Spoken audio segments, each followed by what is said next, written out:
Hello students, আমার চ্যানেলে তোমাদেরকে স্বাগত। শুরু করছি ক্লাস 12-এর থার্ড সেমিস্টার রাষ্ট্রবিজ্ঞান সিলেবাস নিয়ে আলোচনা। তোমরা যারা ক্লাস 11-এ সেকেন্ড সেমিস্টার পরীক্ষা দিয়েছ, এখন তাদের জন্য নিয়ে এসেছি রাষ্ট্রবিজ্ঞানের সিলেবাস ক্লাস 12 অর্থাৎ উচ্চ মাধ্যমিকের থার্ড সেমিস্টার। ভিডিওটা প্রথম থেকে শেষ পর্যন্ত দেখবে, একটু স্কিপ করবে না। আর আমার চ্যানেলে যারা প্রথম আছো তারা অবশ্যই আমার চ্যানেলটা শেয়ার করবে, সাবস্ক্রাইব করবে, আর পাশে থেকে বেল আইকনটি প্রেস করে রাখবে। তাহলে দেখো, তোমরা ক্লাস 11-এ ফার্স্ট সেমিস্টার পড়েছিলে 40 নম্বর এমসিকিউ। এখন কিন্তু ক্লাস 12-এও কিন্তু থার্ড সেমিস্টার যেটা আছে সেটা কিন্তু 40 নম্বরের এমসিকিউ। ঠিক আছে, দেখতে পাচ্ছ। সুতরাং একটা হিউজ সিলেবাস। এই হিউজ সিলেবাস কিন্তু এখন থেকেই পড়াশোনাটা করতে হবে, কারণ তোমাদের পরীক্ষা কিন্তু সেপ্টেম্বর মাসে। বেশি দেরি করলে চলবে না, সেপ্টেম্বর মাসে পরীক্ষা। সুতরাং প্রত্যেকটা বই খুঁটিয়ে পড়তে হবে, প্রত্যেকটা লাইন খুঁটিয়ে পড়তে হবে। শর্ট প্রশ্ন কোনো সাজেশন হয় না। শর্ট প্রশ্ন কোথা থেকে আসবে তোমরা কিন্তু জানতে পারবে না, কারণ শর্ট প্রশ্ন কিন্তু সাজেশন হয় না। তবে হ্যাঁ, টেক্সচুয়ালি থাকবে এবং 40টা এমসিকিউ থাকবে।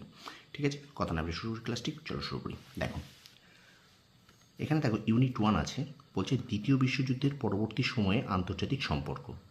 এই যে চ্যাপ্টারটা, এখান থেকে 8 নম্বর পড়বে। ঠিক আছে। 2 আছে ইউনিট 2, দেখো আন্তর্জাতিক সংগঠন ও প্রতিষ্ঠান সমূহ, এখান থেকেও 8 নম্বর পড়বে। তাহলে ইউনিট 1, ইউনিট 2 থেকে 8 8 16। ইউনিট 3 আছে সমকালীন বিশ্বের নিরাপত্তার ধারণাসমূহ, এখান থেকে পড়বে 7 নম্বর।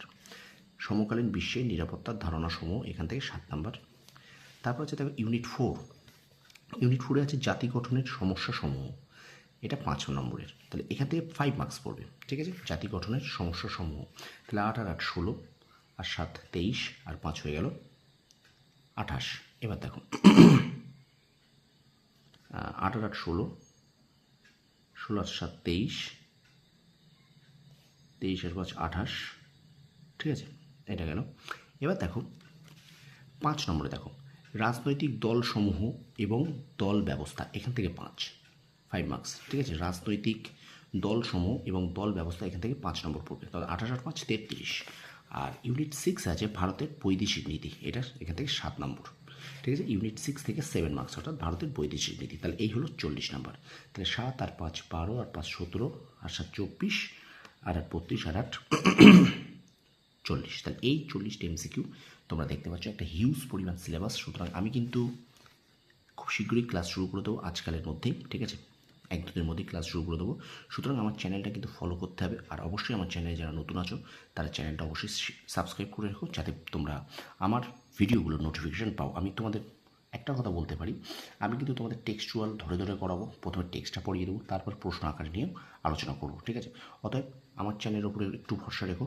যারা ক্লাস 12-এ থার্ড সেমিস্টার দেবে, আমার ক্লাস করলে তোমরা অবশ্যই, আমি আশা করি তোমাদের ক্লাসটি বৃথা হবে না। ঠিক আছে, আমি আশা করি তোমাদের সঠিক ক্লাসটি আমি তোমাদের দেবো। ঠিক আছে, আর অবশ্যই এই চ্যানেলটা, এই ভিডিওটা শেয়ার করো, কারণ তোমার বন্ধুদের কাছে একটু পাঠিয়ে দাও যে ক্লাস 12-এর রাষ্ট্রবিজ্ঞানের থার্ড সেমিস্টার সিলেবাস কতটা। ঠিক আছে, এবং তাতে কী কী আছে অবশ্যই তোমার বন্ধুদের কাছে একটু শেয়ার করে দাও। ঠিক আছে, ভিডিওটা ভালো লাগলে অবশ্যই আমার চ্যানেল শেয়ার করো, সাবস্ক্রাইব করো, আর পাশে থাকা বেল আইকনটি প্রেস করে রাখো। ধন্যবাদ।